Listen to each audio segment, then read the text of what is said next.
This is our new hoop house, which was just put up in the last couple days. Finished assembling it this morning.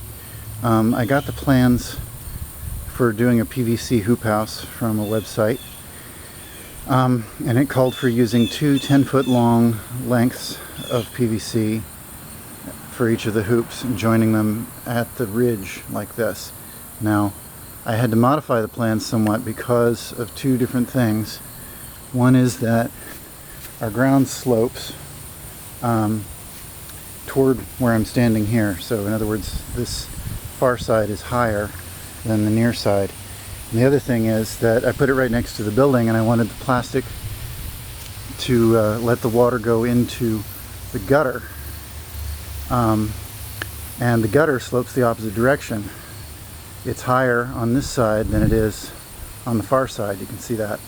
So what I did is two different things. First, I joined each of the PVC pipes, attached them to the rafters of the garage using plumber's tape, and that gives it some extra stability. The other thing is I needed to give it some extra length, so each of the hoops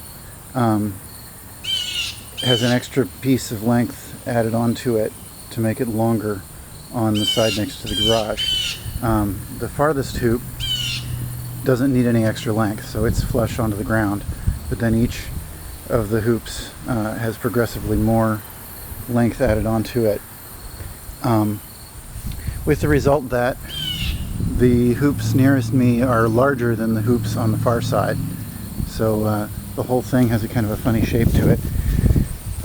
And I did the whole thing from dead reckoning, no measurement, so that's why the top ridge is a little bit wonky. But I'm hoping that by the time the plastic gets on it, you won't even really be able to tell. And it won't matter anyway, because it doesn't have to be watertight. But you can see we have a rain barrel set up here. So, of course, that won't be working in the winter because it'll freeze.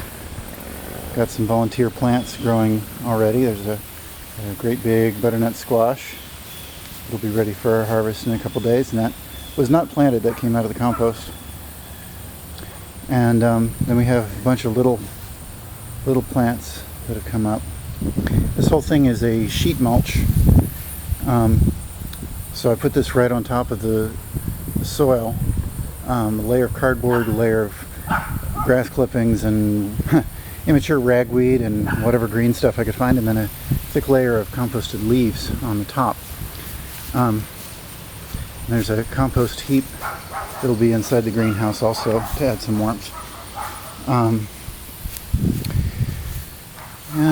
Yeah, so this is early September still, and I ought to have it fully enclosed by early October, and we'll see what kind of growth we can get out of it.